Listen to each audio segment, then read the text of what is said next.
अगर आप इस वीडियो तक पहुंच चुके हैं तो आप सही जगह पहुंचे हैं। अगर आपका एनटीपीसी 12th लेवल का एग्ज़ाम है और आप चाहते हैं कि अभी एग्ज़ाम बचा हुआ है तो सारे क्वेश्चन आपको इस क्लास से मिल सकते हैं। अगर इस क्वेश्चन के जितने टाइप बताए गए हैं, जो अभी आपके 2 दिन के पेपर हुए हैं, सारे शिफ्ट हुए हैं, उन सबका एक मिक्स रिजल्ट यहाँ पे आपको दिखने वाला है। और एक जल्दी ही क्लास में लेके आने वाला हूँ मैराथन, जहाँ पे आपको लगभग 90% ज़्यादा क्वेश्चन सेम दिख जाएंगे। तो ये प्रीवियस ईयर और रेलवे क्या करता है कि लगभग जो क्वेश्चन पहले दिन दूसरे दिन पूछता है वही पैटर्न को ही फॉलो करता है पूरे सेट में। और कभी-कभी क्या होता है, मेन टारगेट वीडियो में हमारा ये नहीं है कि क्वेश्चन क्या आ जाएगा, हम लगाने का तरीका आपको बताएंगे कैसे क्वेश्चन को एग्जाम में आपको इजीली लगा देना है। जैसे क्वेश्चन देखने में लग रहा है कि ये हमारा प्रॉफिट एंड लॉस का क्वेश्चन है, लेकिन ये लग जाएगा नंबर सिस्टम से। मैक्सिमम लोग जो बेसिक से पढ़ के एग्जाम देने जाते हैं उनको लगता तो है कि उनको क्वेश्चन बनाना आता है, लेकिन वो कहीं ना कहीं जगह पे टाइम अपना बर्बाद कर देते हैं। अब इसका मतलब ये नहीं कि आपको बेसिक नहीं आना चाहिए, बेसिक तो आपको आना ही चाहिए। अगर आपको 30 में 30 बनाना है तो बेसिक के साथ साथ आपको एडवांस अप्रोच भी आना चाहिए। क्वेश्चन को देख के रीड करते आपके माइंड में आ जाना चाहिए क्या क्या और पॉसिबिलिटी है एक क्वेश्चन को लगाने की। कहीं यूनिट डिजिट से तो नहीं लग रहा है, कहीं डिविजिबिलिटी रूल तो नहीं लग रहा है, कहीं अप्रोक्सीमेशन से तो नहीं लग रहा है, कहीं बिना कुछ किए भी तो ऑप्शन ऐसा नहीं दिया है कि आंसर दिख रहा है हमको, नहीं है तो बेसिक भी आना चाहिए। हम ऐसा सपोर्ट नहीं करते कि सीधा डायरेक्ट लगाने आपको आना चाहिए, दोनों चीजें आना चाहिए। अगर आपका बेसिक थोड़ा भी क्लियर है तो बिल्कुल इस क्लास को आप देख सकते हैं। चलिए स्टार्ट करते हैं। क्वेश्चन, ये क्वेश्चन आपके एग्जाम में पूछा जा रहा है, तैयार रहिएगा और फिर से मिलेगा आपको। अब इस क्वेश्चन में क्या है हमारे पास कि 2 बैग है, 11 पेन की कुल मूल्य दिया हुआ है, जबकि 10 बैग और 10 पेन का कुल मूल्य दिया हुआ है। पूछा गया है 8 बैग का मूल्य 8 पेन के मूल्य से कितना अधिक, मतलब 8 बैग का मूल्य जो होगा और 8 पेन का जो मूल्य होगा, इनके बीच का अंतर निकालना है। ये बैग है और पेन का, मैं यहाँ लिख रहा हूँ सिर्फ समझाने के लिए, इतनी जरूरत है नहीं क्वेश्चन करने के लिए। तो हमको ये पता है कि इनके बीच का जो अंतर आएगा उसमें 8 से गुणा करना था। तो हम यहाँ कोई क्वेश्चन नहीं बनाएंगे, हम 8 से कटने वाला ऑप्शन ढूंढेंगे। एग्जाम में क्या एक ही ऑप्शन दिया है? अगर एक दिया तो आगे जाने की जरूरत नहीं है क्वेश्चन को लगाने के लिए। और इससे एक चीज और आपको साथ में सीखना है कि क्या 8 की डिविजिबिलिटी आपको आती है। 8 की डिविजिबिलिटी क्या होती है कि लास्ट के 3 डिजिट, और 3 डिजिट का नंबर है, तो इसमें भाग देने में समय बर्बाद करेंगे नहीं। तो आपको एक नई चीज भी समझ में आनी चाहिए कि अगर ये 3 डिजिट में शुरू वाला अगर इवन नंबर होता तो ये 8 से डायरेक्ट कट जाता है, नहीं कट रहा है। इवन नंबर सम संख्या, तो ये 8 से कट गया, ये कट जाएगा। इवन नंबर है, ये नहीं कट रहा है। इवन नंबर है, ये नहीं कट रहा। 17, 19, 18, 16 में सिर्फ यही कट रहा है और यही आंसर होगा 100%। कभी भी 8 की डिविजिबिलिटी लगानी हो, अगर कोई बोलता है यहाँ ऑड नंबर रहता तो लास्ट के 2 डिजिट में 4 कम करके भाग दे देते हैं, अगर कट गया तो भी 8 से कट जाएगा, ऐसा भी कर सकते हैं। ये डिविजिबिलिटी रूल में आपको पढ़ाया गया है क्लास में, अगर आप पढ़े होंगे तो। अब बात रहेगी क्या ऐसे ही लगाना चाहिए क्वेश्चन? आप तो बोलेंगे सर ऐसा तो 8 यहाँ दिया, कहीं नंबर अलग होता तो क्या करते? तो बिल्कुल आपको इक्वेशन बना के भी आना चाहिए कि 2 बैग हमारे पास है, 11 पेन है हमारे पास, इनकी वैल्यू 505 दिया है। ये दोनों जगह 10 और 10 कॉमन दिया, तो इसको मैं एक ही बार लिख लेता हूँ, बैग और पेन, और 10 से एक जीरो कट जाएगा, ये 131 हो जाएगा। यहाँ से इनको बराबर कर लीजिए, इनको 262 कर लीजिए, बाकी इनको घटा उठा के जो भी निकालना है कि सॉल्व कर लेंगे। 262 होगा ना, हाँ, तो ये वाला 3 आ जाएगा हमारे पास, 4 आ जाएगा और 2 आ जाएगा, तो पी की वैल्यू 27 आ गई। तो इसमें रख के आप बैग का मान रख के सॉल्व करेंगे, वो सब लोग करते हैं। लेकिन अगर आपको लगता है कि डायरेक्ट लग जाएगा तो आप दूसरे से कम 20 सेकंड आगे निकल चुके हैं, और एक कंपटीशन का माहौल है, यहाँ आगे चलना जरूरी है। तो हम वही चीज बताएंगे एग्जाम में क्वेश्चन को करना कैसे, सही तरीका क्या होना चाहिए आपको। अच्छा हाँ, एक इन्फॉर्मेशन देना हम भूल गए कि अभी देखिए हम लोग एक वेरी वेरी इंपॉर्टेंट इन्फॉर्मेशन है इस क्लास को करने से पहले, जो मैं बताता हूँ कि अभी maths by DP sir official है, जिनको पता होगा पहले से, maths by DP sir official app. ये सारे कोर्सेज जो हैं, जो आपके स्पीड को 20-20 गुना तक तेज कर सकते हैं, वो रेलवे का फाउंडेशन बैच हो या यूथ बैच हो, जो यूथ बैच से पढ़ा होगा वो एनटीपीसी सीबीटी 1 वाला ग्रेजुएट लेवल का हो या कोई भी हो, 100% कर लेगा। एनटीपीसी सीबीटी 2 का एक मैं टारगेटेड बैच लाया हूं, जो अभी भी सारे देखिए बैच क्या चल रहे हैं, 89 रुपीज में चल रहे हैं। और ये ऑफर कल तक ही था 12 बजे तक, लेकिन इतने सारे मैसेज लोग करते हैं, स्पेशली बिहार और बंगाल से मैसेज मेरे पास आए हैं व्हाट्सअप नंबर पे कि सर ऑफर और बढ़ा दीजिए। 89 रुपीज़ भी नहीं हमारे पास हो पा रहा है। यानी कहीं ना कहीं जो तैयारी करने वाले लोग हैं, कम से बहुत ही मिडिल क्लास या फिर लोअर क्लास से लोग तैयारी करते हैं गवर्नमेंट जॉब के लिए, तो इसलिए मैंने ऑफर को और भी आगे 24 घंटे के लिए बढ़ा दिया है कि बाकी लोग भी ले पाएँ, क्योंकि हर लोगों तक इन्फॉर्मेशन नहीं पहुंच पाती है। तो अभी आगे 24 घंटे तक और रहेगा, जब भी ये वीडियो अपलोड होगी उसके बाद 24 घंटे तक एक ऑफर आपको मिलने वाला है। कोई भी बैच हो, एसएससी का हो या रेलवे का हो या रीजनिंग का हो, पिनेकल बुक का हो, मैथ्स फाउंडेशन हो, जो भी बैचेस होंगे सारे बैचेस केवल 89 रुपीज़ में है। ये 24 घंटे तक के लिए ही रहेगा। अब कोशिश करेंगे कि ज़्यादा से ज़्यादा लोगों तक शेयर करें कि बाद में ये लोग मैसेज ना करें कि इसको और बढ़ा दिया जाए।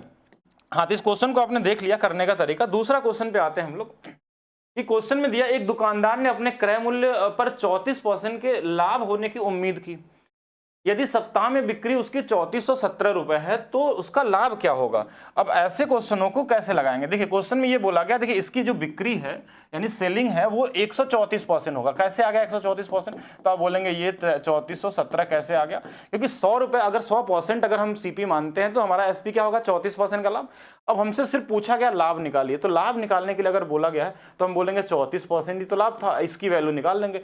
अब मैक्सिमम से मैक्सिमम क्या मैं बताऊं, 99% लोग इसको सॉल्व करने की कोशिश करेंगे कि चलिए इसकी वैल्यू निकाला जाए, कुछ भाग होग दिया जाए, कटेगा, जो भी आएगा आंसर आ जाएगा। ऐसा नहीं है भाग देंगे, हो सकता है पॉइंट में भी जाए, लगा सकते हैं यूनिटरी मेथड लगा सकते हैं, किसी भी तरीके से लगाएंगे आंसर आ जाएगा आपका। लेकिन हो सकता है इसको सॉल्व करने में आपका 15 सेकंड से ज्यादा लग जाए।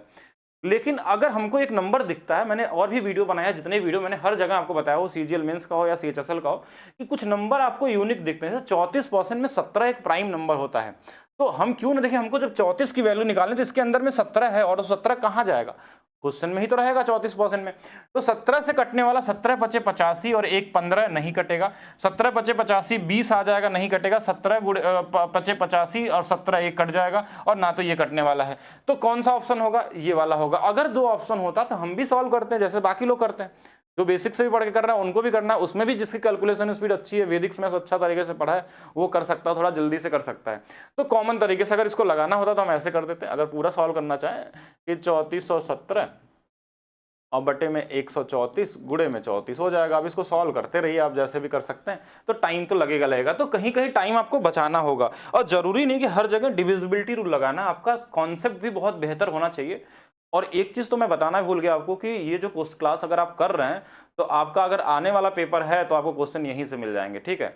आप देखेंगे कि आपके सेट में अगर 30 क्वेश्चन है तो कम से कम 13 से 14 question, 15 question same data change होगा। और ये प्रीवियस ईयर क्वेश्चन का मतलब हमने क्वेश्चन ये लिया है आपका प्रीवियस ईयर ही, यानी जो ग्रेजुएट लेवल में आए थे, लेकिन वही क्वेश्चन लिया है जो आपके अभी पूछे जा रहे हैं 12th लेवल में, सिर्फ उसके डेटा को बदल के। डेटा बदल के मतलब कि मान लीजिए क्वेश्चन इस पैटर्न पे आ गया आपके 12th लेवल में, तो हमने इसको बदल दिया, क्योंकि बाद में तो एक्चुअल पेपर आएगा तो आप खुद ही देख लेंगे और मिलेगा 100% आपको सारे क्वेश्चन।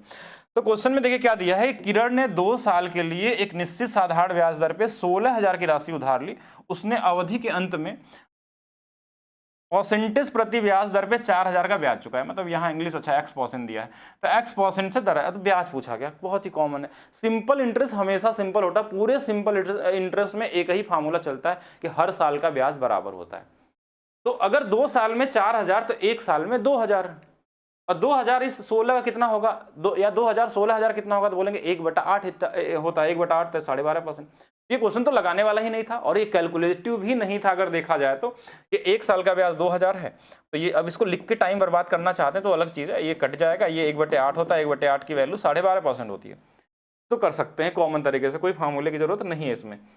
एक ही चीज़ ध्यान रखना कि हर साल का ब्याज बराबर होता है। 3 साल के CISI पे और 2 साल के CISI के डिफरेंस पे क्वेश्चन पूछे गए आपके एग्जाम में, तो इनके लिए रेडी रहना है आपको। चक्रवृद्धि ब्याज पे हमारे पास 3 साल का साधारण ब्याज और चक्रवृद्धि ब्याज का जो अंतर है 10% की दर से, वो 186 है। इसके लगाने के लिए फार्मूला भी होता है, लेकिन फार्मूला से वो लोग लगाते हैं जो लोग बेसिक से पढ़ते हैं और हमेशा वो पीछे ही रहते हैं। आपको लगता है कि आपको मैथ्स आता है, लेकिन अगर आप सही तरीके से नहीं लगाएंगे एग्जाम में तो कोई फायदा नहीं उसका। तो हमने क्या बताया कि अगर आपका रेट 1/x बन जाता है, ये बहुत बार बता दिया गया है कि डिफरेंस हमेशा 3x + 1 होता है और प्रिंसिपल हमेशा x³ होता है। अगर जिनको नहीं पता उसको नोट रखेंगे और इससे सारे क्वेश्चन आपके बन जाएंगे डिफरेंस वाले। अब रेट यहाँ पे 10% दिया है 1/10। अब बोलेंगे अगर ये 1/10 नहीं बनता तो क्या होगा, तो इसके लिए और वीडियो देख लीजिए CI का, ठीक है, क्योंकि बहुत सारे कमेंट आप लोग करते हैं। तो 1/10 यानी ये नीचे वाला x है, तो 10 × 3 30 और 31 यानी 31 यूनिट की वैल्यू क्वेश्चन में 186 दिया है और 10 का क्यूब कितना आएगा 1000, इसकी वैल्यू निकालनी थी और ये माइंड में ही करना था। ये सब तो मैं लिखा यहाँ पे सिर्फ समझाने के लिए। 10 मतलब 1/10, 10 गुणे 3 31, 31 से ये 6 बार में कट रहा है, 1000 का 6 गुना 6000 हो जाएगा। यानी ये 2-3 सेकंड वाला क्वेश्चन था, इसमें अगर इससे ज़्यादा समय ले रहे हैं तो नहीं, मतलब टाइम आप वेस्ट कर रहे हैं। कि अगर हमको दिखा अगर हमको यहाँ 5% देता तो हम देखते कि 1/20, 20 मतलब 60, 61 की वैल्यू मान लीजिए 122 दिया है तो 8000 की वैल्यू 16000 प्रिंसिपल होगी। कोई भी नंबर देते हैं अपने हिसाब से कर सकते हैं। कहीं आपको दिया है ऐसे, मान लीजिए क्वेश्चन में दिया कि 3 साल के CISI का डिफरेंस 95 दिया है और रेट दिया 16 से 2/3%, तो 1/6, 6 गुणे 3, 18 19, 19 5 95, 5 गुना में 6 का क्यूब हमारे पास 216 का 5 गुना 1080, ऐसे आंसर आना चाहिए। मतलब आपको क्वेश्चन भी मैंने 2 बता दिए इसमें। चलिए आगे चलते हैं, बाकी अगर कुछ भी दे दे तो उसके लिए तैयार रहेंगे। अब देखिए ये प्रॉफिट लॉस का मैंने पिछला क्वेश्चन में भी जो आपको सेट कराया था, बताया था क्वेश्चन आ रहे हैं, लेकिन इसमें क्या होते हैं कि कभी कभी ये नंबर जो है ना बड़े इजी दे देते हैं और कभी कभी ये कैलकुलेटिव भी दे देते हैं, तो दोनों से आपको तैयार रहना है। इजी देगा तो बहुत इजी तरीके से बन जाता है। और एक चीज मैंने कल वाली प्रॉफिट लॉस में ये भी बताया था कि अगर परसेंटेज में देखे, परसेंटेज में आंसर पूछा है तो एग्जैक्ट वैल्यू का कोई रोल होता ही नहीं है। कभी भी कोई भी क्वेश्चन हो, परसेंटेज हो, प्रॉफिट लॉस हो, डिस्काउंट हो, कहीं पे भी अगर आंसर रेशियो परसेंटेज में आया तो एग्जैक्ट वैल्यू से हमको कोई जरूरत नहीं पड़ती है। अब क्वेश्चन में बोला है कि देखिए 22% अधिक है, यानी जो हमारा मार्क प्राइस है, यानी मार्क प्राइस है वो 22% अधिक, मतलब 100 होगा तो 122 होगा। अच्छा, दूसरा क्या है, लाभ 7% का हुआ, यानी हमने बेचा जो होगा क्रय मूल्य से वो 100 से ज्यादा बेचा होगा, 107 में बेचा होगा, तो यही डिस्काउंट आपसे पूछा गया। तो कितने का डिस्काउंट, तो आप बोलेंगे 3 इधर 2, 15/122। अब बोलेंगे इसको कैलकुलेशन कैसे करें, तो देखिए कैलकुलेशन कैसे करना वो सोचिए कि 15 से ये 8 बार में जाता है, 15 8 120, और इसके बाद ही पॉइंट में कुछ आएगा, पॉइंट के बाद आएगा। एग्जैक्ट भाग देने में टाइम वेस्ट कर देंगे क्योंकि ऑप्शन ही पॉइंट में और अप्रॉक्स दिया हुआ है कि अप्रॉक्स निकालना है, तो आप भी कैलकुलेशन को अप्रॉक्स ही करेंगे कि लगभग 1/8 से ज्यादा आएगा। 1/8 की वैल्यू सबको पता होनी चाहिए कि 12.5% होता है। अब 12.5% से ज्यादा आंसर नहीं हो सकता, कम होगा। क्यों? क्योंकि ये थोड़ा सा ज्यादा है तो थोड़ा इससे कम आएगा, थोड़ा कम, एक ही ऑप्शन है, आंसर हो गया, इतना ही करना है। अब ऐसा नहीं कि इसमें 100 से गुणा करके 61 से भाग दीजिए, ये सब करिए, 3 मतलब ज्यादा दिमाग नहीं लगाना है। एग्जाम में जैसा क्वेश्चन है, अगर सारे ऑप्शन दिए रहते हैं, नहीं एक्चुअल भाग देके निकालेंगे, अगर ऐसा ऑप्शन दिया रहता है 29, 12.28 और 12 पॉइंट हमारे पास 30, 12.31, कुछ ऐसा दिया होता तो हम पूरा भाग देते। लेकिन अब ऑप्शन इतना दूर दूर है तो दिमाग नहीं लगाना है ज्यादा आपको भी। लेकिन ऐसा भी ऑप्शन हो सकता है तो भाग भी देना पड़ सकता है। अगर भाग देना पड़े तो भाग दीजिए, और भाग देने का तरीका भी आपको सिखाया गया है कि कैसे बड़े बड़े नंबरों से भाग दिया जाता है, और इसके लिए बहुत सारी चीजें बताई गई हैं वैदिक मैथ्स के अंदर में। नेक्स्ट क्वेश्चन, पानी टंकी वाला क्वेश्चन आ रहा है, इसको पढ़ के जाइएगा, शायद आपको इसी में सेम क्वेश्चन आपको दिख जाए कि एक टंकी में निचले भाग में एक छेद है जिसमें पानी रिस रहा है। एक नल टंकी को 8 घंटे में भर सकता है। निचले भाग में एक छेद है जो 10 घंटे में खाली, मतलब जो रिसाव होता है या छेद जो होता है वो भी एक नल होता है, उससे पानी निकल रहा है और एक से भर रहा है। और ऐसे क्वेश्चन में क्या बोला गया कि यदि दोनों नल, अगर 2 ही नल की बात हो रही है तो दिमाग ज्यादा नहीं लगाना आपको, सीधा क्या करना है, एक भरने वाला है और एक क्या है, खाली करने वाला है, तो इन दोनों को गुणा करके इनके डिफरेंस से भाग देते हैं। इनका डिफरेंस कितने का है, तो बोलेंगे 2 से, तो 4 और 10 से 40 आ जाएगा आंसर। लेकिन अगर किसी को लगता है कि ये ऐसा क्यों कर रहे हैं, अगर एक भरने वाला हो एक खाली करने वाला हो तो हमेशा ये काम करेगा। बाकी ज्यादा हो तो आपको कॉन्सेप्ट पढ़ाया गया। एक इस क्वेश्चन से मुझे एक चीज याद आ गया कि एक मैंने वीडियो बना के डाली है यूट्यूब पे, अभी तो रिसेंट में ही होगा वीडियो वाले सेक्शन में, कि पाइप एंड सिस्टम एक क्लास है, 1 घंटे की क्लास है। अगर उस क्लास को कोई भी बच्चा अगर वीडियो देख लेता है पूरा और नोट्स बना लेता है तो आप अपने जीवन में कोई भी पाइप एंड सिस्टम का क्वेश्चन ऐसा नहीं हो सकता जो ना बना पाए, किसी भी लेवल का ना ऐसा नहीं हो सकता जो ना क्रिएट कर पाए। इस तरीके की क्लास 1 घंटे में दी गई है, तो बिल्कुल आप देख सकते हैं। अगर किनको भी डाउट होगा, ये तो बहुत ही लो लेवल का क्वेश्चन है, ऐसा क्वेश्चन मैंने उसमें बताया ही नहीं क्योंकि बहुत कॉमन क्वेश्चन है। ये सिर्फ प्रीवियस ईयर क्वेश्चन के लिए, वहां शुरुआती एक अच्छे लेवल से होती है, पढ़ सकते हैं उसको। बाकी इसको लगाना चाहे तो देखिए, एक नल है हमारे पास 8 घंटे में भर सकती है, एक खाली करने वाली है 10 घंटे में खाली कर सकती है। इनका एलसीएम 40 ले लीजिए, 5 बार में ये 4 बार में, ये माइनस में रहेगा क्योंकि खाली करने वाली है। तो 40 में देखिए ये 5 भरेगा तो ये 4 खाली कर देगा, 1 से भाग दे देंगे, ऐसे भी लगा देंगे तो भी आंसर आ जाएगा। और इस पर पूछे जा रहे हैं, इस बार तैयार रहेंगे। अब इस क्वेश्चन में देखिए कि बहुत सारे क्वेश्चन ऐसे हैं जो ज्योमेट्री में आपको कोरिलेटरल से पूछे जा रहे हैं आपके एग्जाम में। और कोरिलेटरल में स्पेशली अगर बात करें तो समचतुर्भुज से ज्यादा क्वेश्चन आ रहा है, इसके बारे में पूरे तरीके से पढ़ के जाइए आप लोग। समानांतर चतुर्भुज में आ रहा है, इनके एरिया निकालने के लिए देखिए हमारे पास इसमें पूछा गया था। तो कोई भी समानांतर चतुर्भुज अगर हमारे पास होता है तो हमको ये पता है कि देखिए इनके हाइट अगर दिया है और इनका ये बेस दिया हुआ है तो इन दोनों का सिर्फ हम मल्टीप्लाई कर लेते हैं, यानी कि 97 में हमको सिर्फ मल्टीप्लाई करना है 43 से। अब इसमें भी मल्टीप्लाई करने के लिए पूरा नहीं करना है आपको, सिर्फ एग्जाम में यूनिट डिजिट या लास्ट 2 डिजिट देख सकते हैं। हमने देखा कि यहाँ पे 21 आ गया, यानी कि 1 आ गया, तो 1 वाला बोला ये दोनों ऑप्शन गलत हो गया। अब 2 ऑप्शन दिया है तो इन दोनों में से कोई एक सही होगा।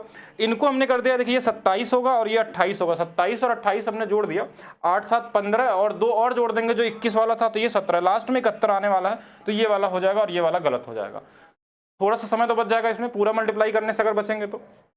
इसके अलावा चलते हैं नेक्स्ट क्वेश्चन की तरफ चलते हैं। नेक्स्ट क्वेश्चन दिया है कि 36 संख्याओं का औसत। ये औसत वाला क्वेश्चन हर सेट में आपको मिलेगा। कहीं पे देखिए 3 टाइप के क्वेश्चन बनते हैं औसत में। एक हमारे पास रिप्लेसमेंट यानी रोमिंग वाला होता है कि कोई के बदले किसी और को लिख दिया गया, कोई गया उसके बदले में आ गया, या कोई बाहर जा रहा है ग्रुप से या अंदर आ रहा है। Incoming, outgoing and roaming, 3 he type में मैक्सिमम क्वेश्चन आते हैं आपके एग्जाम में, या फिर बेसिक वाले होते हैं जो औसत के बेसिक कॉन्सेप्ट वाले क्वेश्चन होते हैं।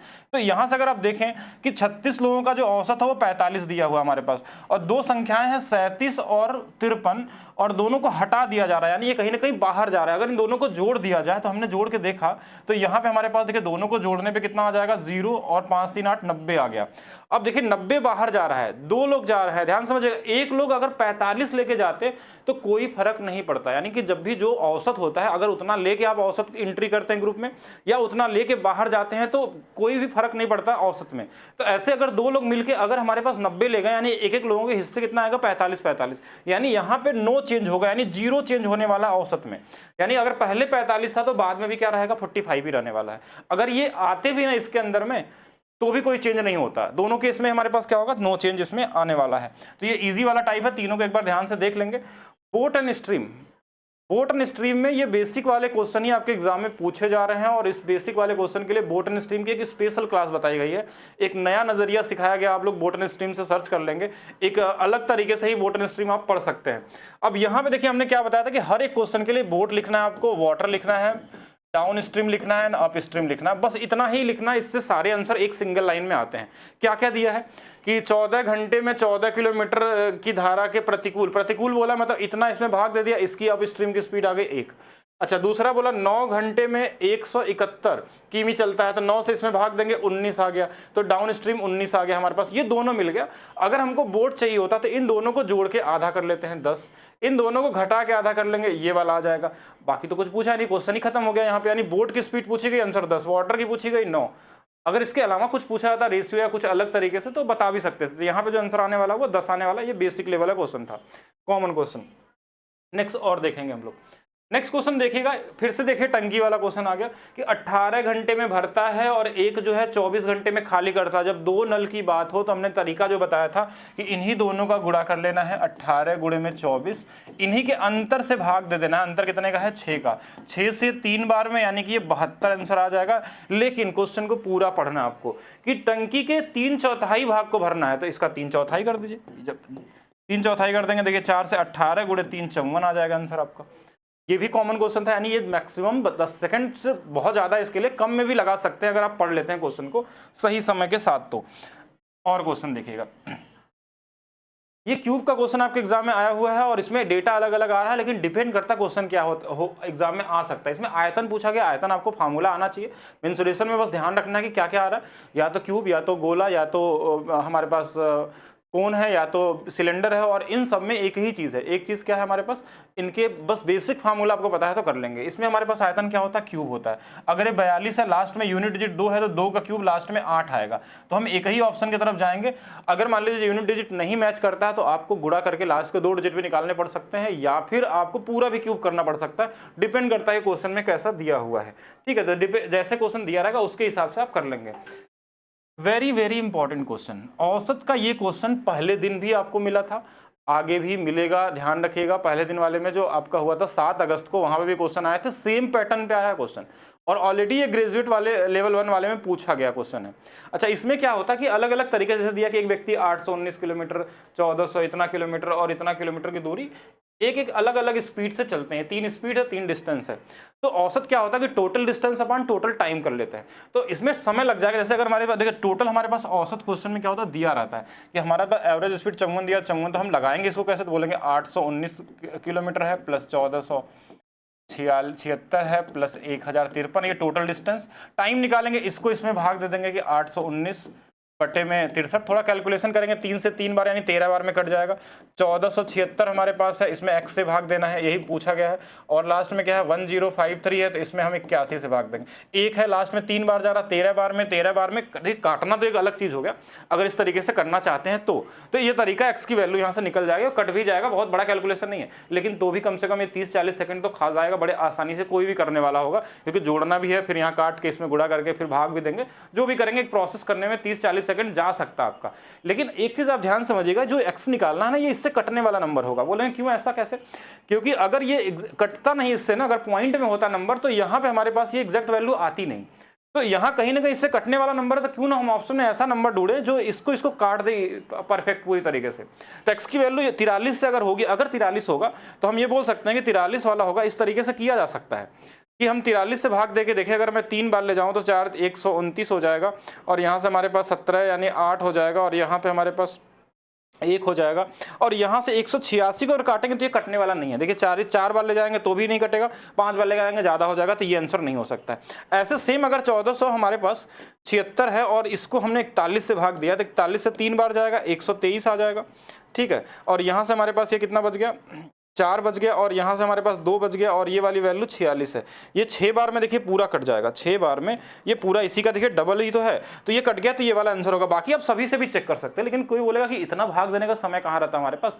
तो डिविजिबिलिटी रूल किस दिन के लिए पढ़े हैं? प्राइम नंबर का डिविजिबिलिटी रूल क्या होता है कि जैसे अगर हमारे पास 41 है, एकाधिकेन पूर्वेन यानी 40 से एक ज्यादा है, ये तो 4 के बेस पे है, यानी कि जो लास्ट वाला नंबर होता है 1476, अब इसके लिए डिविजिबिलिटी पढ़ना हो, इसमें 4 से गुणा करके इसमें घटा लेते हैं कि 24 घटा लेते हैं, ये 3 आ गया, ये 2 आ गया, 123 कटता है, 123 में भाग दे दीजिए, पूरा नहीं भाग देना है। तो डिविजिबिलिटी रूल बता रहा है कि तो कर सकते हैं, अगर नहीं इस तरीके से करना है तो पूरा सॉल्व करना पड़ेगा, और ये बहुत मुश्किल वाला नहीं है, आसानी से कर सकते हैं, लेकिन इस क्वेश्चन के टाइप को ध्यान रखिएगा, ये मिलेगा आपको। और स्पेशली ये क्वेश्चन कहाँ से लिया गया, सीजीएल 2023 में ऐसे बहुत सारे क्वेश्चन आए थे, 22 में आए थे, तो वहीं से क्वेश्चन को उठा के आपसे पूछा जा रहा है। नेक्स्ट क्वेश्चन देखिए, ज्योमेट्री में ट्रायंगल का ये पहला क्वेश्चन ऐसा पूछा गया था। सिमिलरिटी पे पहले दिन भी आया था, दूसरे दिन भी आया था, इसलिए हमने सिमिलरिटी और बेसिक एंगल वाले क्वेश्चन को ध्यान रखिएगा। सिमिलरिटी वाला मैंने लास्ट क्लास में बता दिया था आपको। अब यहाँ ये बोला कि 2 सर्वांगसम त्रिभुज, सर्वांगसम का मतलब होता है कि उनकी भुजाएं बराबर, उनके कोण बराबर, उनके हाइट बराबर, उनके रेडियस बराबर, जो भी होता है एरिया बराबर, सब कुछ। तो अगर इस कोण ABC का जो अनुपात है 2 और 4 का, तो वही अनुपात हमारा XYZ का भी होगा, XYZ का, क्योंकि सब बराबर होते हैं। इसमें X और Z के बारे में पूछा गया, इनका योग कितना है, तो बोलेंगे 6 है। तो 6 से कटने वाला नंबर तो बहुत सारे दिख रहे हैं हमको, तो हमने सबको जोड़ लिया, 4 4 8 2 10, 10 बराबर 180 से ज्यादा हो ही नहीं सकता, 18 गुना में है, तो इसमें भी सिर्फ 18 से गुणा कर लेंगे, इसमें भी 18 से गुणा कर लेंगे, कितना आ जाएगा, 108 आ जाएगा। तो ये वाला आंसर हो जाएगा। कॉमन क्वेश्चन था, इसको सभी लोग कर सकते थे, बस बेसिक पता होना चाहिए था कि सर्वांगसम का मतलब कोण भी बराबर होंगे, एरिया भी बराबर होंगे, सब कुछ होंगे। ट्रिग्नोमेट्री में देखिए, ट्रिग्नोमेट्री रेशियो से क्वेश्चन पहले दिन था, दूसरे दिन कंप्लीमेंट्री एंगल से भी क्वेश्चन आया था। कंप्लीमेंट्री एंगल का मतलब कि जैसे अगर साइन बराबर कॉस हो गया, इसका मतलब ये कंप्लीमेंट्री टाइप है, ये तभी साइन कॉस के बराबर हो सकते हैं अगर ये पहले क्वाड्रेंट में है और ये न्यून कोण के बारे में दिया गया है। इसका मतलब ये तभी पॉसिबल है जब ये दोनों कोण हमारे पास 90 डिग्री होते हैं, यानी कि 5a + a माइनस में 42 बराबर में हमारे पास 90 डिग्री होगा। यहाँ से ये 6a हो जाएगा, और इधर में हमारे पास 42 + 90 हो जाएगा, ये जुड़ जाएगा। 6 से ये 7 बार, 6 से 15, यानी कि कितना आंसर आ जाएगा, 22 आ जाएगा। तो 22 आपका क्या होगा, राइट आंसर होगा। ये भी इजी लेवल ही था, इसमें ज़्यादा कुछ नहीं करना था, इतना ही करके जाना है। जैसे यहाँ देखिए 7 का क्यूब दिया है, 7 का स्क्वायर, ऐसा ग्रेजुएट लेवल में भी आया था। नीचे में देखिए 7 का स्क्वायर है, ये 7 के पावर 4, यानी सब कुछ 7 है, तो आंसर 7 से कटने वाला ही आएगा। ठीक है, और कुछ करना नहीं था इसमें, इतना ही कर सकते थे। सॉल्व भी करना चाहेंगे तो ये बाहर 7 आ जाएगा, ये वाला 7 का स्क्वायर आ जाएगा, और क्योंकि ये देखिए 7 के पावर 4 होता है ये वाली वैल्यू, तो ये 3 कट जाएगा, 7 का स्क्वायर ही बचने वाला, और यही आंसर आने वाला। कॉमन क्वेश्चन है, तो इजी क्वेश्चन भी आपके सेट में आ रहे हैं, तो उनको भी ध्यान रखना है। मीन प्रोपोर्शन में ये क्वेश्चन जो लिया गया ग्रेजुएट लेवल वाले से, तो इसमें ऑप्शन कई इसमें गलत थे, लेकिन मीन प्रोपोर्शन अगर आपको निकालना होता है किसी भी नंबर में, तो ध्यान रखना बस दोनों संख्याओं का गुणा करके हम रूट लगा लेते हैं, तो यहाँ भी इन दोनों का गुणा करके रूट लगा देना है। बाकी ऑप्शन आप जरूर चेक करिएगा इसमें सही है कि गलत है, लेकिन अगर इस पे आएगा तो इस तरीके से करना है। एक इजी वाला क्वेश्चन ये भी आपको दिख रहा है एग्जाम में, इजी वाला जैसे दिया है यहाँ पे क्या कि 16 किताबों का क्रय मूल्य, 16 का जो क्रय मूल्य है वो 10 किताबों के विक्रय मूल्य के बराबर है, विक्रय मूल्य सेलिंग प्राइस के बराबर है। तो यहाँ सिर्फ हम अनुपात बना लेते हैं, ये वाला इधर आ जाता है और ये वाला इधर आ जाता है। कितना अधिक है तो बोलेंगे लाभ हुआ है 60% का, तो 60% क्या होगा, गेन होगा। ये कॉमन क्वेश्चन है, ये तो आता ही होगा आपको, तो आ रहा है तो ध्यान रखना आपको। अच्छा, इस फार्मूले पे ध्यान रखिएगा, इस पे ऑलरेडी मैंने डिस्कस कर लिया है क्वेश्चन। इसमें एक फार्मूला बस ध्यान रखना, इस वाले फार्मूले पे क्वेश्चन किसी भी सेट में दिख सकता है कि 3 मीडियन माइनस 2 मीन। एक तो ये फार्मूले पे क्वेश्चन आ रहा है। दूसरा कि अगर यहाँ दोनों तरफ मीडियन घटा दिया जाए, जैसे अगर मान लीजिए मीन घटा दिया, अगर मैंने मीन घटा दिया यहाँ पे, ये वाला मीन इधर भी घटा दिया, तो इधर भी घटाएंगे। अगर इधर भी मीन घटा लिया और इधर भी घटा लिया तो इधर हो गया, इधर देखिए 3 बार बन जाएगा, 3 कॉमन ले लेंगे तो मीडियन माइनस मीन। कभी कभी ये फार्मूला भी पूछा जा सकता है कि इनके बराबर क्या ऑप्शन में ये दिया हो, या ये वाली वैल्यू दिया हो और ये वाली पूछ ले, ये दिया हो, दोनों में से कोई पूछ सकता है। यही फार्मूला में बेसिक क्वेश्चन है, इनको कर सकते हैं कॉमन तरीके से। थर्ड प्रोपोर्शन पे क्वेश्चन पहले दिन भी आए थे, तो इसमें नॉर्मली क्या होता है, अगर ए है बी है, अगर थर्ड प्रोपोर्शन पूछा जाता है तो दूसरे वाले का स्क्वायर बटे में ये इस तरीके से कर सकते हैं। और ये कॉन्सेप्ट भी पढ़ सकते हैं क्यों ऐसा किया जाता है। तो 18xy इंटू में 18xy स्क्वायर करना था, तो नीचे में हमने क्या किया 6x स्क्वायर है, ये x स्क्वायर दोनों x को काट देंगे 6 से, ये 3 बार 18 गुणे 3 54 y स्क्वायर आपका आंसर हो जाएगा। कॉमन क्वेश्चन थे, ठीक है। तो कॉमन क्वेश्चन भी आपको एग्जाम में मिलेंगे, जैसे ये वाला क्वेश्चन मिल रहा है, ठीक है, ध्यान रखिएगा। पहले ऑलरेडी आ चुका है, इस बार भी आपको दिख रहा है, दोनों दिन दिखा था इस क्वेश्चन में, दोनों दिन मतलब कई शिफ्ट में आपको दिख जाएंगे अलग अलग तरीके से। अब 3 संख्याओं का अनुपात दिया है और इनका एलसीएम दिया था, इनका अगर इनका एचसीएफ पूछा था, अगर एचसीएफ x मान लेंगे तो यही संख्याएं हो जाएंगे। तो 5 गुणे 2 10x बराबर हमारे पास दिया, यही तो एलसीएम होगा इनका एलसीएम। और इसकी वैल्यू दिया 5380, ये 0 से 0 कट गया, x की वैल्यू सीधा आपके पास आ गई, वही उनका क्या होगा एचसीएफ होगा। ये कॉमन वाला क्वेश्चन मिल रहे हैं तो इसको तैयार रहिएगा। अच्छा, इस क्वेश्चन को ध्यान रखिएगा, इसमें ये क्वेश्चन आपको एग्जाम में मिल सकता है इस बार फिर से, कि अगर हमारे पास कोई रेक्टेंगल तरीके कुछ भी दिया जिसकी लंबाई मान लीजिए 17 है, ये 22 दिया है, तो इसको 2 तरीके से मोड़ा जा सकता है। मोड़ा जाने का मतलब है कि हम इसको इस तरीके से ऐसे मोड़ दें, इसको यहाँ से मोड़े और इधर मिला दें, तो उस केस में जो हाइट होगा ना ये 22 हो जाएगा, और ये नीचे वाला जो गोला बनेगा ऐसे मान लीजिए ये वाली वैल्यू बनेगी। तो इस वाले में देखिए नीचे वाला जो 17 होगा ना, ये वाला ये 2 पाई आर जो होगा यहाँ पे 2 पाई आर, ये 17 हो जाएगा, और ये हाइट कितनी हो जाएगी 22 हो जाएगी। अगर क्वेश्चन में बोला नहीं हम इसके हिसाब से मोड़ रहे हैं, इधर ऐसे मोड़ रहे हैं, तो इस केस में क्या होगा कि नीचे वाली वैल्यू देखिए डिपेंड करता है क्वेश्चन में क्या दिया है, 2 पाई आर की वैल्यू 22 भी हो सकती है और ये वाला भी 17 हो सकता है। तो बाकी पाई आर स्क्वायर करके निकाल सकते हैं। इस क्वेश्चन में कुछ मिसप्रिंट है इसलिए इसको ध्यान रखेंगे कि इन दोनों में कोई भी कर सकते हैं। जैसा क्वेश्चन में दिया हो, जैसे बोला चौड़ाई के अनुदिश मोड़ा गया या फिर लंबाई के अनुदिश, जैसा मोड़ा जाएगा उसके हिसाब से हम यहाँ 2 पाई आर बदल जाएगा हमारी उनकी वैल्यू, और इससे हम रेडियस निकाल के पाई आर स्क्वायर कर लेंगे, ठीक है। ये कॉमन चीज है, इसको ध्यान रखना। नेक्स्ट क्वेश्चन देखिएगा। नेक्स्ट क्वेश्चन हमारे पास बोला है कि एक दुकानदार अपने क्रय मूल्य को 34% के लाभ बेचता है। तो ऑलरेडी शायद हमने बता दिया था, 34 मतलब 17 से कटने वाला नंबर ये वाला कट जाएगा, ठीक है। ये कॉमन क्वेश्चन है, दोबारा आ गया होगा। एक व्यक्ति प्रति माह इतने वेतन मिलता है और हर महीने इतना % बचाता है। अच्छा, 35 की वैल्यू कितनी होती है, तो बोलेंगे 7/20। अगर 20 रुपया कमाता है तो 7 रुपये बचाता है, तो खर्च कितना करता होगा 13। और उसने बोला कितना खर्च करता है यही पूछा गया, तो 13 से कटने वाला नंबर ढूंढ सकते हैं अगर आपको डिविजिबिलिटी रूल आती है तो, नहीं तो कोई जरूरत नहीं है ज़्यादा दिमाग लगाने की। ये वेतन था, इसकी वैल्यू क्वेश्चन में दिया था 540, यानी ये इससे कट जाएगा। ये कितने बार में कट जाएगा, तो बोलेंगे देखिए 2 से 2 बार, 2 से 5 बार, 7 बार, 257 का इसमें गुणा ही तो करना है। 257 में गुणा करना है तो भी आपको टाइम वेस्ट नहीं करना है कि 13 गुणे 7 91, यानी 1 आएगा, 1 हमारा इसमें नहीं है, बाकी 3 ऑप्शन में 91, 13 बचे 65 और 9 और जोड़ लेंगे, 65 और 9 74, लास्ट में 4 आ जाएगा। तो एक ही ऑप्शन है 4 वाला और यही आंसर हो जाएगा, ठीक है। तो हर जगह अपना आपको थोड़ा थोड़ा समय बचाना है, थोड़ा स्पीड में बता रहा हूँ लेकिन समझ सकते हैं। देखिए एक क्वेश्चन इस पर भी आपको एग्जाम में मिल रहा है, या तो बहुलक पूछ ले रहा है, या तो माध्यिका पूछ ले रहा है, या तो फिर माध्य पूछ ले रहा है। 4 डेटा, बहुलक का मतलब जो सबसे ज्यादा बार आ जाए, और सबका नहीं चेक करना है, इस ऑप्शन में जो होगा इसी चारों का चेक करें। 4 का अगर चेक करें तो 1 बार 4 है, 2 बार 4 है, 3 बार 4 है और ये है, तो इससे ज्यादा तो होगा नहीं, तो यही आंसर हो जाएगा। बाकी तो भी आप चेक कर सकते हैं कि और कोई आंसर तो ऐसा नहीं है जो कुछ आ सकता है। डिविजिबिलिटी रूल में कोई भी आ सकता है, 8, 9, 11, 88, 72, ये सब ध्यान रखना है पढ़ के। 9 की डिविजिबिलिटी रूल आसान होती है, जैसे ये कट गया 9 से, 5 और 4 ये कट गया, और ये हमारे पास 3 और 3 6, 6 प्लस पी को अगर 9 से काटना है तो पी के जगह पे 3 रख सकते हैं। तो 3 आपका ऑप्शन में दिया है, तो हम 3 की तरफ चले जाएंगे। नेक्स्ट और देखते हैं। अलजेब्रा में भी क्वेश्चन आ रहा है बेसिक। देखिए ये वाला भी क्वेश्चन आपको मिल रहा है कि x प्लस 1/x की वैल्यू मान लीजिए 36 दिया है, तो x square plus 1/x square का क्या होगा, तो 36 का स्क्वायर माइनस 2, इस तरीके से कर सकते हैं, या यूनिट डिजिट या डिजिटल सम लगा सकते हैं। लेकिन इसमें एक लैंग्वेज बेस पे क्वेश्चन आजकल पूछा जा रहा है, ये बहुत कॉमन वाला क्वेश्चन होता है। a प्लस बी प्लस सी का मान देखिए 5 दिया है, बोला ना तीनों का योग दिया है, अगर इनका गुणनफल कर दिया जाए ए बी बी सी और सी ए का, तो ये वाली वैल्यू हमारे पास कितना दिया, -2 दिया हुआ है, और ए बी सी का जो मान दिया है वो 3 दिया है। आपसे पूछा गया है ए का क्यूब, बी का क्यूब और सी का क्यूब। ये फार्मूला होता है हमारे पास, इसकी वैल्यू होती है ए प्लस बी प्लस सी।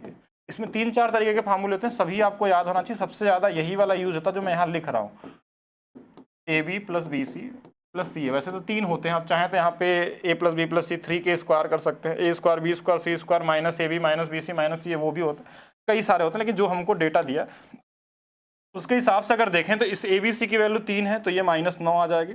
बराबर में इसकी वैल्यू 5 दिया है, ये 5 का स्क्वायर 25 होगा, और इसकी वैल्यू माइनस में 2 दिया है, देखिए तो 3 × 2 6, यानी कि ये प्लस में 6 आ जाएगा। तो ये वाली वैल्यू कितनी आ जाएगी, 25 और 6 31 × 5 155 आ जाएगा, और ये 9 इधर आके जुड़ जाएगा तो 100 कितना हो जाएगा, 64 हो जाएगा। 164, यानी पहला वाला आंसर क्या होगा आपका, सही होगा। बेसिक अगर फार्मूला पता है तो मेंटली भी लगाया जा सकता है, इसके लिए ट्रिक भी वीडियो बहुत सारी बनाई गई है, लेकिन उसके लिए पहले आपको बेसिक आना चाहिए, तभी आप डायरेक्ट समझ पाएंगे कैसे करना है हमको। एक क्वेश्चन ये बड़ा इंपॉर्टेंट क्वेश्चन है, और बड़ा लोग इसमें कंफ्यूज होते हैं कैसे एग्जाम में इसको लगाना है हमको। तो एग्जाम में लगाने में अगर प्रॉब्लम आ रही है तो ऐसे क्वेश्चन को किस तरीके से आपको डील करना है कि निम्नलिखित में से कौन सा अनुपात सबसे बड़ा होगा। तो ऐसे केस में ऊपर में हमेशा 1 बनाना है आपको। देखिए 18/57 दिया है, ये 27 बटे में कितना दिया है, 54 दिया, बड़ा या छोटा कुछ भी पूछ ले, 27 बटे में 54 दिया है। अच्छा ये वाला 57 दिया था, 27 बटे में 57 दिया है, और एक 30 बटे में 49 दिया हुआ है। आप देखिए इससे भाग देंगे तो 18 × 3 54, यानी 1 ऊपर में अगर 1 बनाए तो ये 3 दशमलव समथिंग ज्यादा कुछ आ जाएगा, हम ऐसे मान लेते हैं 3 प्लस समथिंग आएगा। 27 × 54 मतलब कि लगभग ये 2 से थोड़ा ज्यादा आने वाला है। 27 × 54 ये 2 के बराबर है, ये बड़ा है, 2 प्लस का मतलब बड़ा है। 30 से भाग देंगे तो ये 1 + 1.5 या 1.2 जो भी आ जाए, 30 से एक बार जाएगा, लगभग अगर मान लेते हैं 1.5 गुना पे भी मान लेते हैं, 1.5 गुना से वैसे ज्यादा है, 1.5 से थोड़ा ज्यादा आएगा।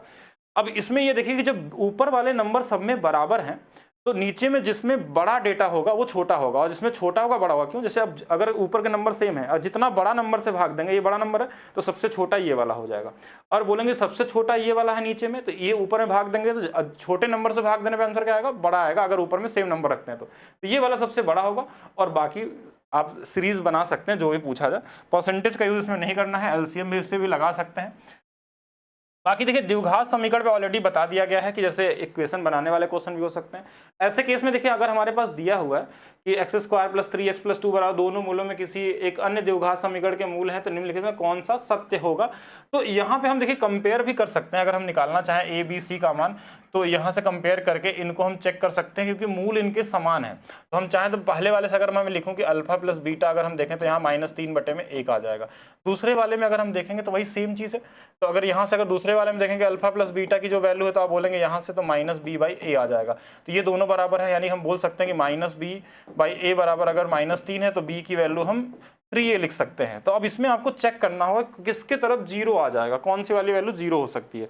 अच्छा दूसरा हमारे पास क्या है कि अल्फा बीटा बराबर, अगर पहले वाले में देखें तो ये 2 बटे में 1 है, दूसरे वाले में देखें अगर अल्फा बीटा तो आप बोलेंगे ये c/a है, यानी कि c/a बराबर अगर हमारे पास 2 है तो c के जगह पे 2a भी रख सकते हैं। अब क्या ये तीनों बराबर हो सकते हैं, क्या इनका अनुपात ऐसा हो सकता है। अगर अनुपात भी बनाना चाहें तो अनुपात भी बना के चेक कर सकते हैं सारे ऑप्शन में कि अगर हमारे पास b की वैल्यू 3a है और अगर यहाँ से दूसरा चीज हमारे पास क्या c = 2a दिया हुआ है, तो b वाली वैल्यू और c वाली दोनों रख सकते हैं। अगर सबको किसी एक टर्म्स में रख दें कि जैसे b के जगह पे हम सबको a में बना लेते हैं और पहले वाले में चेक करते हैं c की वैल्यू 2a है, तो यानी यहाँ से कितना हो जाएगा हमारे पास, अगर a में बदलते हैं तो c बराबर अगर 2a है तो यहाँ पे हमारे पास 2c है तो ये 4a हो जाएगा, और b की वैल्यू यहाँ से 3a है तो यहाँ से कितना आ जाएगा हमारे पास, अगर b के जगह पे 3a रखेंगे तो 3 का 3 गुना यानी 9a हो जाएगा, और a यहाँ पे 9 4 13 और ये 0 तो हो ही नहीं सकता, तो ये वाला ऑप्शन वैसे ही गलत हो गया। ठीक है। अच्छा दूसरा वाली चीज़ हमारे पास क्या दिया यहाँ पे, क्या ये तीनों बराबर हो सकते हैं, तो बराबर तो वैसे ही नहीं दिख रहा, b बराबर 3a है और यहाँ c बराबर हमारे पास 2a है, तो बराबर ये भी नहीं हो सकते हैं। और इनका हमारे पास जो अनुपात दिया है, अनुपात भी बराबर नहीं आने वाला है। यहाँ पे a b c का अनुपात कि a के जगह पे 1 है, b के जगह पे 3, तो उल्टा दिया। तो एक ही ऑप्शन बचता है कि ये वाला मल्टीप्लीकेशन में हो सकता है, जो सही भी हो सकता है। बाकी इसमें कई कंडीशन वाले क्वेश्चन है जो कंडीशन में फॉलो कर सकते हैं। बाकी आपके एग्जाम में इस बार थोड़ा ईजी वाले क्वेश्चन दिख रहे हैं। नेक्स्ट देखेंगे, एक व्यक्ति अपने मासिक वेतन का 30% घर के किराए पे खर्च करता है।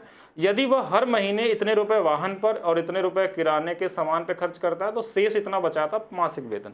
कितना खर्च करता है तो बोलेंगे 30%, तो बचा कितना होगा 70%। ये 70% किसके बराबर होगा तो बोलेंगे ये है हमारे पास 8,481 प्लस इसमें ये भी है 751 भी है और 715 भी है। तो एक बार जोड़ लेते हैं इसमें, देखिए 5 2 7 आ जाएगा, 8 6 14 आ जाएगा, 7 7 14, 4 18 19 आ जाएगा और ये 9 आ गया। यानी 70% की जो वैल्यू है ये वाली है। आपको 100% निकालना, 7 से भाग दीजिए, 7 एकम 7, 7 चौक 28, 7 दूना 14, यानी ये इतना गुना पे हो गया। इतना गुना से ये जा रहा है तो इसमें भी उतना गुना कर लेंगे। 0.0 है तो एक पॉइंट लग जाएगा, तो ये भी आ जाएगा 142.1 गुना पे। ईजी है, ऑप्शन में ये सीधा दिख जाएगा मेरे हिसाब से। तो कॉमन क्वेश्चन है 14 14 21 वाला, ये वाला ऑप्शन होगा। तो ये लगभग आपके 30 क्वेश्चन थे, जहां से आपको आइडिया मिल जाएगा कैसा क्वेश्चन आपके एग्जाम में आ रहा है। और इस वीडियो को अगर आप देख के जा रहे हैं एग्जाम देने तो 100% मान के चलिएगा कि आप मैक्सिमम क्वेश्चन आप आसानी से लगा सकते हैं। और साथ में आप लोग वीडियो को शेयर करिए, वीडियो को लाइक करिए। और मैं एक चीज़ और बता देता हूं जो इन्फॉर्मेशन सभी के लिए है कि अभी भी 24 घंटे के लिए बहुत सारे स्टूडेंट के डिमांड पे आपको शुरू में बता दिया गया था कि अभी भी जो मैं ऑफर चला रहा हूं जहां से आप अपने स्पीड को कई गुना तेज कर सकते हैं, तो मैं उसको बता देता हूं कि application maths by DP sir official app पे सभी कोर्स को अभी 89 रुपीज़ में कर दिया गया है। जो ये वीडियो जब अपलोड होगी उसके बाद 24 घंटे और रहेगा। कई सारे लोग बिहार और बंगाल से मैसेज कर रहे हैं कि सर ऑफर बढ़ा दिया जाए। एक मिनिमम प्राइस में भी अगर ऑफर बढ़ाने की बात हो रही है, यानी या तो इन्फॉर्मेशन सबके पास नहीं पहुंची है या तो उनके पास उतने पैसे अभी भी नहीं है कि वो उसको परचेस कर पा रहे हैं। अगर आप भी अपने स्पीड को 10 गुना तेज करना चाहते हैं, रेलवे फाउंडेशन या फिर आप रेलवे मैथ्स फाउंडेशन अलग से होता है, इसके अलावा रीजनिंग के लिए भी कर सकते हैं। पिनेकल बुक है, एसएससी है, स्पेशल एक बैच हमारे पास है जहाँ पे मैंने गारंटी लिया है एनटीपीसी CBT 2 का कि आपको उस बैच के जो भी क्लास आपको कराई जाएंगी उससे सारे क्वेश्चन आपके एग्जाम मिल जाएंगे। तो 100% वैसा ही होने वाला है, रेडी रहिएगा सभी लोग। मिलते हैं नेक्स्ट वीडियो में। वीडियो को लाइक करिए, शेयर करिए। और एक और इन्फॉर्मेशन, अगर आप यहाँ तक वीडियो को देख रहे हैं तो अगर आप लोग चाहेंगे तो मैं कल एक मैराथन क्लास ले सकता हूँ। हर चैप्टर से 5-5 क्वेश्चन जो आपके एग्जाम में अभी पूछे जा रहे हैं, आगे आने वालों के लिए थोड़ा और इजी हो सकता है। वैसे तो इससे भी काम हो जाएगा, लेकिन चाहेंगे तो 5-5 क्वेश्चन, यानी कि लगभग अगर 25 अगर हम चैप्टर को मिक्स करके देखेंगे तो 125 क्वेश्चन अगर आप पढ़ लेते हैं तो आप 100% सभी क्वेश्चनों के लिए इजी हो जाएगा। कितना भी पहले से पढ़े हो नहीं पढ़े हो कोई फर्क नहीं पड़ता है। सिर्फ 125 क्वेश्चन करके आप लगभग एग्जाम में सारे क्वेश्चन करके आ जाएंगे। हमारा टारगेट यही होना चाहिए 30 में 30 कैसे करना। बाकी कमेंट करके आप बताएंगे कि हाँ मैराथन क्लास की ज़रूरत है तो कल हम लोग रख लेंगे। बाकी मिलते हैं नेक्स्ट वीडियो में।